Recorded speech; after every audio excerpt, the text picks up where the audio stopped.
If you're preparing for CELPIP, you must know this. Why examiners give someone score 6, someone score 9? What do they actually look for in your writing and speaking answers? In this video, I'm gonna tell all of that. I can tell you this. CELPIP doesn't look for perfect English.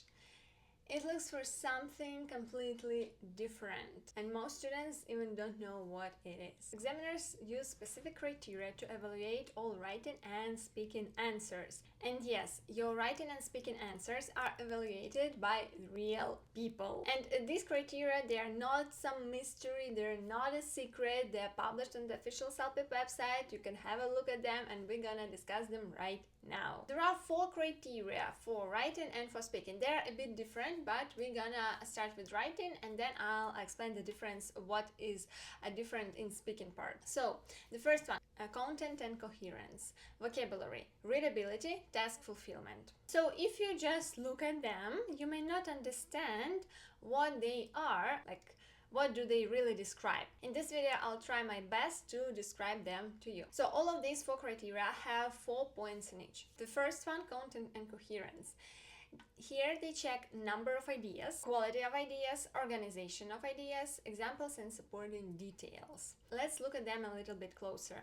Number of ideas. So here they don't specifically say how many ideas there should be, but we know that it is better not to have one and probably 5 is too much, right? So try to stick like 2-3 ideas in each answer. And how do they go into the every task? Writing and speaking. This I teach in my CELPIP preparation course. Quality of ideas, what does it mean? So they should be high quality, not just some random ideas from like whatsoever. Yeah, organization of ideas, they should be properly organized. Examples and supporting details. So these ideas should be developed, and you should provide the examples and supporting details to support these ideas. Yeah, you should develop the argument, not just list them and leave it like that. Lots of students lose points here. They just list the ideas and just go next. But it doesn't work like this. You should develop the ideas and give reasons why you think so. The next criteria is vocabulary. So here examiners pay attention to the vocabulary that you use, to the word choice, to the words that you choose in your answers. They should be suitable, suitable use of words and phrases. So they should be regarding this topic. If you talk about restaurants, so the vocabulary should be relevant about restaurants. If you talk about tourism, the vocabulary should be about tourism. Range of words and phrases. Here we talk about synonyms, paraphrasing, not to repeat yourself, so and in order to sound more proficiency. It is important to use synonyms, like instead of just saying interesting, it's very interesting, it's very interesting, it was really interesting. You can say it was fascinating, it was wonderful, and so on. So don't just stick to one word. While you preparing for CELPIP, try to come up with synonyms, try to write them down, and when you give answers in CELPIP, so try to use them to diversify your answers. And precision and accuracy, these words, vocabulary should be precise. Yeah, if we're talking about building, we don't say tall building, we say high building or skyscrapers, and so on. So these words should describe the objects precisely and accurate. In my CELPIP preparation course, we help our students with choosing the proper vocabulary, with expanding their vocabulary in order to score high on CELPIP. And by the way, students got the special lessons, special vocabulary for CELPIP, that the words that they can learn, they can use in every section. That is very important, and that is very helpful and useful on the real test. Okay, so readability. Format and paragraph, and that is very helpful with the organization. So of course your writings, your ideas should be written in paragraphs, not just the whole, like the list without any spaces, without paragraphs. So try to divide your ideas into separate paragraphs. This is really thoughtful for your reader, because a real person will read your answer, and if it is not readable, so that you will just lose points. Connectors and transitions help us with the organization as well. Linking words, right? Grammar and sentence structure. So you should use, of course, proper grammar. Grammatically, your sentences should be grammatically correct, and there should be variety of sentence structures. There are 4 types of sentences in English, and we teach them in my CELPIP preparation course, so students practice them and they use these types of sentences in their answers, in their writing and in their speaking answers, to diversify their speech, not in order not to use only like run-on sentences or short sentences, fragments.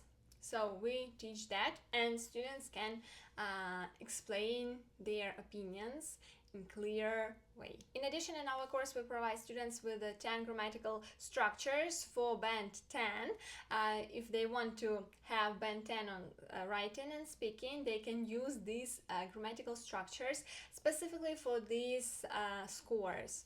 They're high level, advanced grammatical structures. Spelling and punctuation, of course, it plays a huge role. In the CELPIP writing, there is a spelling check. If, for example, you make mistake in the word beautiful, it will be able to correct you. But if you make a mistake in the word, I don't know, sweet or suit, there are 2 different words. And if you make a mistake in this word, don't add E at the end. But you meant sweet, but there is a word suit. So if your mistake causes a real word, then it will not correct you. So mind this. learn the spelling of the words. And punctuation, there are not many rules in English, like punctuation rules, but there are a few of them, and you need to learn them and memorize them in order to score high on CELPIP writing. And the last one is task fulfillment. Here we have relevance, so the answer should be relevant to the task, it should answer the task. It should be complete. In writing there is a word count, so you should be able to write down like 150 up to 200 words. And the ideas should be complete, not just listing them and not developing. If you don't develop the ideas, they consider it not complete. Tone, you should keep the tone, the tone should be polite and formal, as formal as possible, because CELPIP is the official test and it values formality.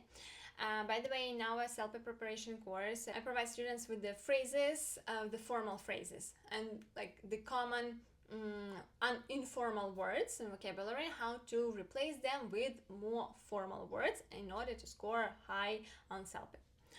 And the word count in CELPIP writing, of course, it's from 150 up to 200 words. In speaking, it's approximately the same, so you need to speak the whole time, when you are allowed.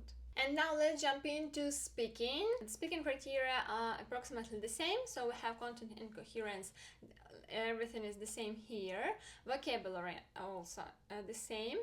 But here, instead of readability, we have listenability, because examiners will listen to the answers. And here we have rhythm, pronunciation, and intonation. Pay attention that it's not the accent. No one will judge you on your accent, because you have like your native language accent. That's okay, but you should pronounce the words correctly. You should say T, when it is T, and S when it is C. Like the pronunciation mistake that one of my students did, he said like practice instead of practice. So it's a mistake. So you should learn how to pronounce the words correctly, and Google, the internet will help you with that. Pauses, interjections, and self-corrections.